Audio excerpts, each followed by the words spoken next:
Hey everyone. So today I wanted to come out to nature because the topic of this conversation is all about our nature as human beings. What is the natural world and what is the synthetic world? Um, we have been so inundated ever since the invention of the internet that has given all of these different entities the opportunity to mold and shape the way that we feel, the way that we think, the way that we self-identify. Um, because it is just a mirror. That's what the internet is. It's a mirror, and it is such a amazing positive tool for the growth of humanity, but also a negative tool for the de-evolution of humanity.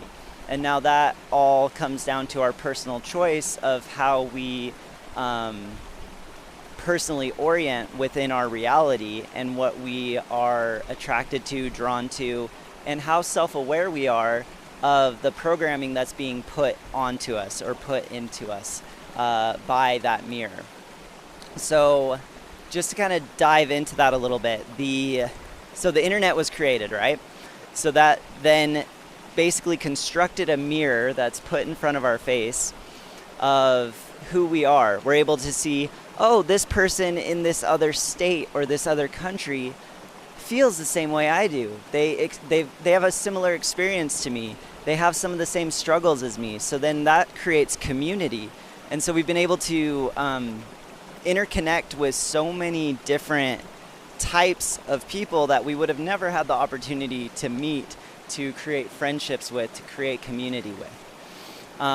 So what that has done is the internet has, like I said, created this mirror for us to look at ourselves. But the interesting thing about it is that it has shown us all the different facets of humanity.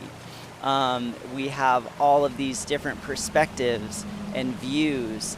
And so what that does is it gives us a full picture of where we're at as a collective society.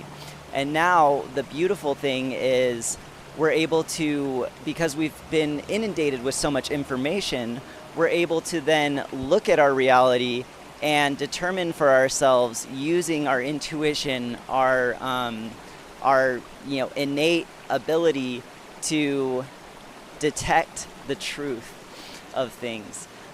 So we're able to see the big picture in a whole, and we're able to see what works for us and what doesn't work for us.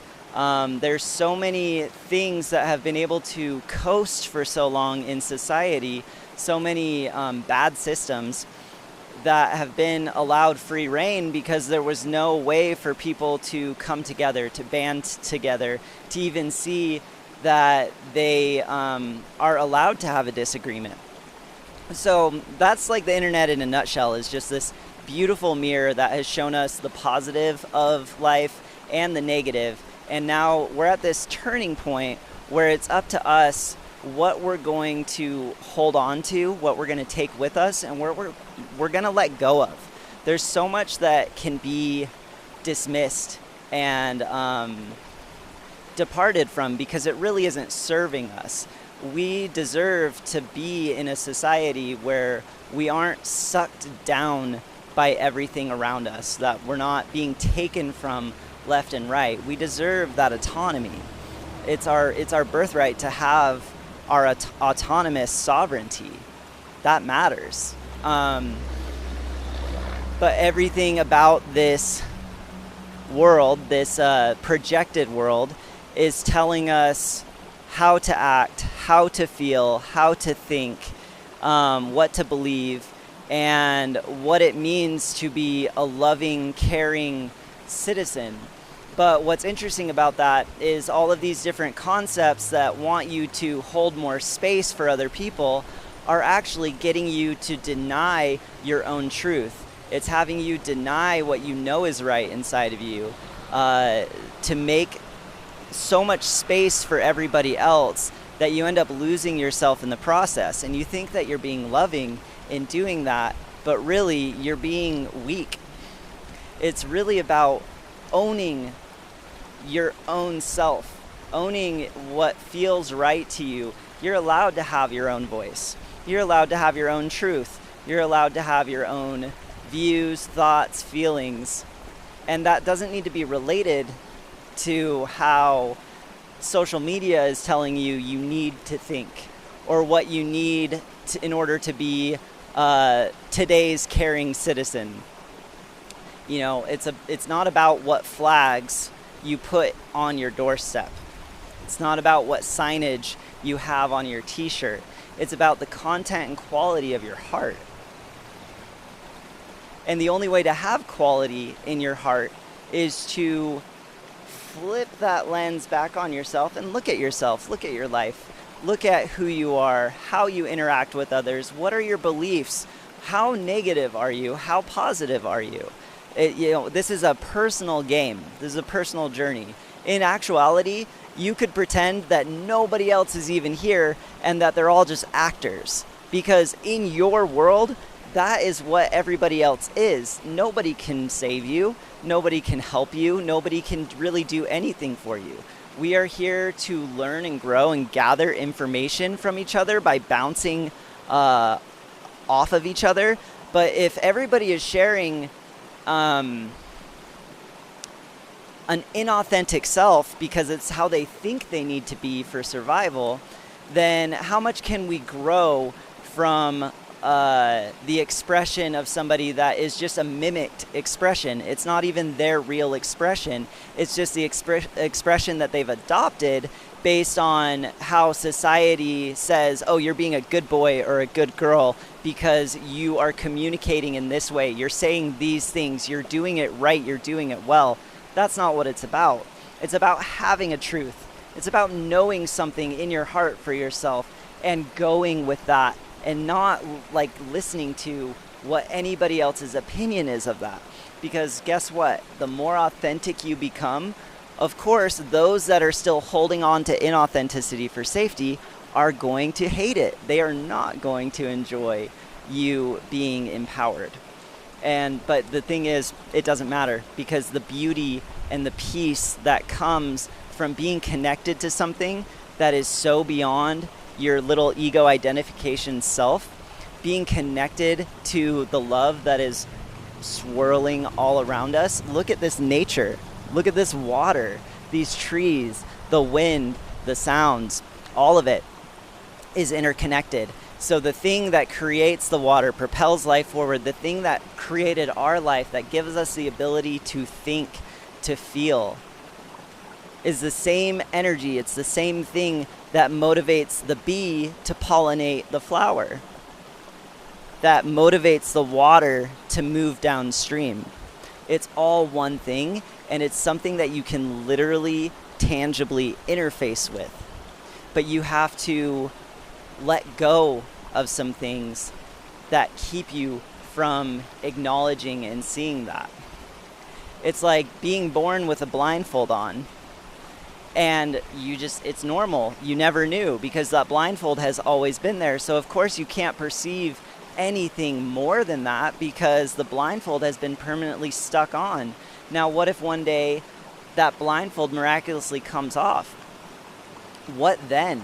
What more can you experience? We're in a very small experiencing of how big this reality actually is, how the energetics apply to this reality. Energy is everything. So even in our words, in our voice, our touch, the things that we express out are speaking our truth for us in every moment. So there's a saying that I've said for a long time: the subconscious speaks. And what I mean by that is, you can be at dinner with family members, and if you are aware of yourself, then you are also aware of other people's patterns. And you can see that everybody is speaking their truth without even trying. They're making a sarcastic, backhanded comment at you. Okay, cool. I see that you're hurting inside, and so you feel unsafe, uncomfortable, and now you want to project that against me. So when you see these things in yourself, you're able to see it in your external reality, and you realize how much of a game this whole world is, and how much nobody really knows what's going on. But what I do know is going on is that love is real, and that love makes your life so much better. I was, for most of my life, cut off from my own emotions. It was, kind of programmed out of me from a young age. It wasn't safe to cry as a boy. It wasn't safe to feel my feelings to the fullest, so I shut it all down. And that's most people. Most people are walking around just kind of a hollow shell of a person because they can't get through to their truest self, that person that they came in here as a baby, because there's too many things that have pushed us out of our safety, out of our root chakra, keeping us grounded and deserving to be here. We all deserve to be here. We all deserve to share our authenticity. We all have a unique signature that deserves to be shared with the world, and it's up to us to do the things to bring that out, to have the curiosity to seek our own truth.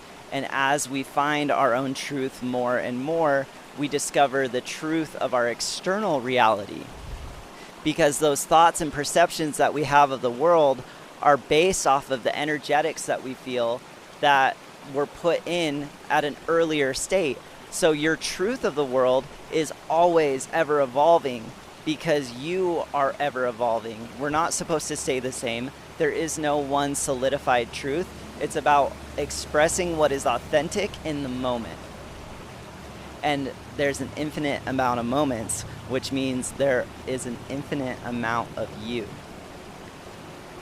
Not supposed to be the same all the time. Not supposed to feel the same all the time.